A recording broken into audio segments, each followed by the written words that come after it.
जय श्री कृष्णा। राधे राधे। सभी श्रद्धालु भक्त जनों को मेरा सादर प्रणाम है। आज हम दो बहनें की गाथा लेकर आई हूँ आप सभी की सामने। दुखिया और सुखिया की कहानी। जीवित वाहन भगवान की व्रत करने से उनकी गाथा सुननी पड़ती है। अगर आप उनकी गाथा नहीं सुनते हैं तो आपका व्रत अधूरी रह जाती है, क्योंकि जीवित भगवान का गाथा बहुत फलदायी है। उनकी गाथा सुनने से ही व्रत पूरी होती है। जीवित वाहन जी की गाथा कम से कम 5 गाथा सुनिए। 5 गाथा सुनने से जीवित भगवान का कृपा बढ़ा देते हैं और पुत्र को लंबी आयु देते हैं। उनकी माताओं को सौभाग्यवती बना देते हैं। इसलिए गाथा सुने तो जीवित भगवान की 5 गाथा जरूर सुने। वो काम करती थी, जो बड़ी बहन देती वही छोटी बहन अपना घर में लिया कर अपना बच्चों को खिलाती। छोटी बहने की पति तो काम करने जाते लेकिन काम नहीं मिलता। वो बेचारा निराश होकर घर आ जाता और अपना पत्नी से कहता कि आज मुझे कोई काम नहीं मिला है, मैं क्या करूं, अपना बच्चों को कैसे पोषण पालन करूं। दुखिया अपना पति को समझाती है कि आप चिंता मत कीजिए, भगवान जब हाथ पैर दिया है तो भोजन जरूर देंगे, आप चिंता मत कीजिए। मैं तो दीदी के घर में जाकर तो काम करती हूँ, दीदी जो रूखा सूखा देती है वही लिया कर हम लोग का तो गुजारा होता है।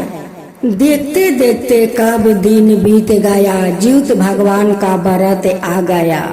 दोनों बच्चों बहुत खुश थी। उनकी पति कहते हैं कि देखो तुम्हारे बहन तो बहुत धनी है, उनके घर में काम करती हो तो बहन जरूर तुम्हें पैसा और कुछ अनाज देगी, तो तुम जीवित भगवान को व्रत आसानी से कर सकती हो। दुखिया सुखिया के घर जाती है काम करने, कहती है कि दीदी काल तो सभी ने जीवित भगवान को नहा के खाए है, तो देखो कुछ पैसा और कुछ अनाज दे देना दीदी कि मैं उस दिन पकवान बनाऊं, अपना पति बच्चों को खिलाऊं और जीवित भगवान को दे सकूं। 2 दिन पहले दुखिया अपना दीदी के घर जाती है और कहती है कि दीदी कुछ पैसा दो कि मैं शाम को जाकर खर्चा करके रखूं कि काल बनाऊंगी। सुखिया कहती है कि देख दुखिया, अभी तो मेरा हाथ में कुछ नहीं है, जब होगा तो तुझे दे दूंगी। वो समझ गई कि क्या जाने दीदी देगी कि नहीं देगी। वो घर उदास होकर जाती है और बच्चों से कहती है कि देखो अपना पिता के साथ रहना, मैं जंगल में लकड़ी काटने जा रही हूँ, लकड़ी बेचकर काल जीवित भगवान को मैं पकवान बनाकर उन्हें भोजन दूंगी और तुम लोग का पर पकवान खिलाऊंगी। नहा के खाए के दिन दुखिया सुखिया के घर काम करने नहीं जाती है, वो जंगल में लकड़ी काटने चली जाती है। जाते जाते रास्ते में एक गाय माता वो बैठी थी, उनकी बच्चा होने वाला था, दर्द हो रहा था। वो कहती है कि दुखिया तुम कहाँ जा रही हो। वो कहती है कि माता मैं तो लकड़ी काटने जा रही हूँ, काले जीवित भगवान का व्रत है, मैं जीवित भगवान को तो कुछ देना होगा, उसलिए मैं लकड़ी काटने जा रही हूँ, लकड़ी बेचकर कुछ राशन लाऊंगी, तब जीवित भगवान को बनाकर कुछ पकवान उन्हें भोग में दूंगी। गाय माता कहती है कि बेटी मेरा बच्चा होने वाला है, बहुत जोर का दर्द होता है, थोड़ा शरीर दबा दे। वो दुखिया दबा देती है और गाय माता आसानी से अपना बच्चा को वो जन्म दे देती है। फिर दुखिया वहाँ से चली जाती है। जाते जाते रास्ते में एक बुढ़िया माई भेंट आती है। कहती है कि दुखिया कहाँ जा रही है। वो कहती है कि माता मैं तो लकड़ी काटने जा रही हूँ, काले जीवित भगवान का व्रत है, मैं लकड़ी ले जाकर बाजार में बेचूंगी तो राशन लाऊंगी, तभी तो जीवित भगवान को कुछ भोग लगाऊंगी। बुढ़िया माई कहती है कि बेटी मेरे पैर बहुत दर्द कर रहा है, थोड़ा दबा देगी। दुखिया उसकी पैर दबा देती है। वो बूढ़ी माता का आराम मिल जाता है, वहाँ से फिर चल देती है। जाते जाते एक सांप उस गाछ में मकड़े के जाल में फंस गया था। वो बहुत दिन से तड़प रहा था, लेकिन सांप उस जाल से बाहर नहीं हो रहा था। वो दुखिया को देखकर कहते हैं कि दुखिया कहाँ जा रही है। कहती है कि नाग देवता मैं तो जंगल में लकड़ी काटने जा रही हूँ, काली जीवित भगवान का व्रत है, कुछ लकड़ी बेचकर राशन लाऊंगी और जीवित भगवान को भोग लगाऊंगी। नाग देवता कहते हैं कि दुखिया देख मैं जाल में बहुत दिन से फंसी हूँ, मैं निकल नहीं पा रही हूँ, तू मुझे जाल से निकाल दे। वो जाती है और नाग देवता को वो मकड़ा के जाल से वो निकाल देती है। फिर जंगल में वो लकड़ी लेने चली जाती है। जब दुखिया लकड़ी लेकर वो जंगल से आ रही थी तो नाग देवता कहते हैं कि दुखिया लकड़ी काट ली। वो कहती है कि हाँ नाग देवता मैं लकड़ी काट ली। वो कहते हैं कि तू मेरे पास आओ। वो जाती है तो नाग देवता उनकी आंचल में अपना मणि दे देते हैं, लेकिन दुखिया तो माथा पर बोझ लिए होती है, वो आंचल में नहीं देखती है कि नाग देवता मुझे क्या दिया है। फिर चलते चलते उस जगह जहाँ बूढ़ी माता बैठी थी, बूढ़ी माता कहती है कि बेटी लकड़ी काट ली। वो कहती है कि हाँ माता अब मैं बाजार बेचने जाऊंगी। वो कहती है कि देख बेटी मेरे पास एक पोटली है, मैं कहाँ कहाँ ढोऊंगी, इस पोटली के तू ले जा। वो उनकी आंचल में वो पोटली रख देती है और फिर चल देती है। जाते जाते फिर गौ माता भेंट आ जाती है, कहती है कि बेटी लकड़ी काट कर आ गई। वो कहती है कि हाँ माता मैं लकड़ी काट कर आ गई, अब बाजार में जाऊंगी बेचने। वो कहती है कि देख बेटी मेरे छोटे बच्चा है, अब मैं इस जंगल में बच्चा को लेकर रहूंगी तो जानवर मुझे भी खा जाएगा और मेरे बच्चों को खा जाएगा, तू अपना साथ ले चलेगी। वो कहती है कि हाँ माता क्यों नहीं, चलिए मेरे साथ चलिए, मेरे घर में रहिएगा। दुखिया लकड़ी लेकर और गौ माता को लेकर आती है और घर में रख देती है और लकड़ी लेकर बाजार में चली जाती है। लकड़ी बेचकर कुछ राशन लेकर घर में आती है। तब दुखिया कहती है कि आंचल में नाग देवता ना जाने क्या दिया था और बूढ़ी माता क्या दी थी, देखो तो मेरा आंचल में क्या है। जब दुखिया अपना आंचल खोलती है तो उसमें देखती है कि मणि जल रहा है और पोटली में बहुत सारा हीरा मोती मोहर है। वो समझ गई कि वो कोई नाग देवता नहीं थे, वो साक्षात जीवित वाहन थे।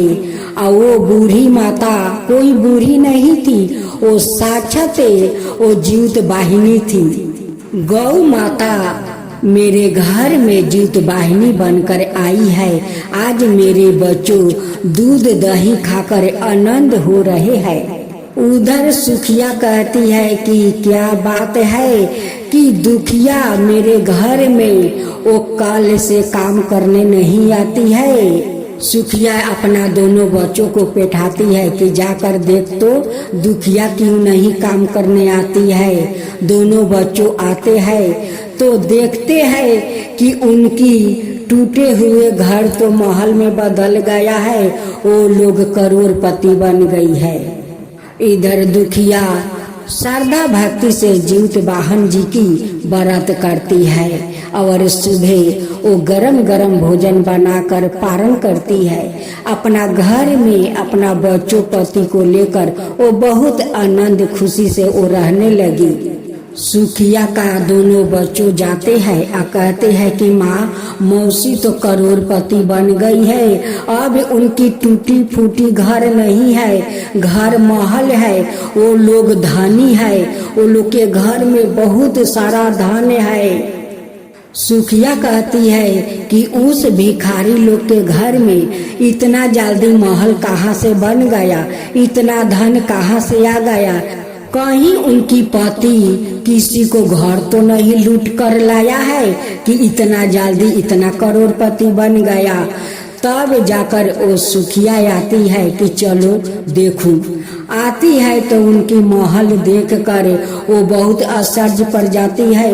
कहती है कि इतना सुंदर तो मेरा भी महल नहीं है जितना सुंदर इसका महल है, जितना इसका महल में धन है उतना धन तो मेरा भी नहीं है। सुखिया अपना बहन से पूछती है कि ये सब चमत्कार तेरा साथ कैसे हुआ। तब दुखिया कहती है कि दीदी, जब तुमसे पैसा मांगने गई थी तो तुम बोलती हो कि मेरा हाथ में अभी कुछ नहीं है, जब होगा तो दे दूंगी। 2 दिन के बाद तो जीत व्रत था। मैं लकड़ी काटने जंगल में गई तो गौ माता मिली, एक बूढ़ी माई मिली। गौ माता का वो बच्चा होने वाला था, उनकी बहुत दर्द हो रहे थे। वो बोली कि बेटी मेरा शरीर दबा दे। मैं शरीर दबा दिया। गौ माता आसानी से अपना बच्चा को जन्म दे दी। फिर एक बूढ़ी माँ मिली, उनकी पैर बहुत दर्द कर रहा था, उनकी पैर दबा दिया तो बूढ़ी माँ एक मुझे पोटली दी। फिर जब आगे बढ़ी तो नाग देवता मिले, वो मकरा के जाल में फंसे हुए थे। वो बोला कि दुखिया, मुझे इस मकरा के जाल से निकाल दे, मैं बहुत दिन से इस मकरा के जाल में फंसी हूँ। जाकर उस नाग देवता को मकरा के जाल से निकाल दिया तो नाग देवता मुझे मणि दिया, बूढ़ी माता मुझे हीरा मोती मोहर दिया और गौ माता मेरी घर में मेरे बच्चों को दही दूध देती है। सुखिया अपना घर चली जाती है और बच्चों से कहती है कि जीवित भगवान तो दुखिया का वो भाग्य बदल दिया। मैं अगले साल मैं भी जंगल में जाऊंगी लकड़ी काटने। देखते देखते जीवित भगवान का व्रत अगले साल आ गया। फिर सुखिया वही काम करती है, वो जाती है जंगल में लकड़ी काटने तो गौ माता मिलती है, उनकी शरीर में बहुत सारा कांदा लगा हुआ था। वो कहती है कि सुखिया कहाँ जा रही है। वो कहती है कि माता, मैं तो लकड़ी काटने जा रही हूँ, काले जीवित भगवान का व्रत है, मैं लकड़ी बेचूंगी तबे तो घर में राशन लाऊंगी। कहती है कि ठीक है, मेरा शरीर बहुत दर्द कर रहा है, मेरा बच्चा होने वाला है, थोड़ा शरीर दबा दे बेटी। सुखिया तब क्या कहती है, कहती है कि इतना महंगे साड़ी पहन कर तुम्हारा शरीर दबाऊं, देखो शरीर से कितना गंदगी निकल रहा है। वो कहकर चली जाती है। एक बुढ़िया माई थी, उनकी शरीर में मक्खी भन भना रहा था। वो कहती है कि सुखिया बेटी कहाँ जा रही है। वो कहती है कि लकड़ी काटने जा रही हूँ, काली जीवित भगवान का व्रत है, लकड़ी बेचूंगी तभी तो जीवित भगवान को भोग लगाऊंगी।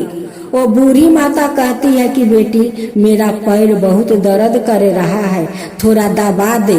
वो कहती है कि हाँ, देखती नहीं हो कि इतना महंगे कपड़ा पहनी हूँ और तुम्हारा शरीर से इतना बदबू निकल रहा है और मैं तुम्हारी पाँव दबाऊंगी नहीं।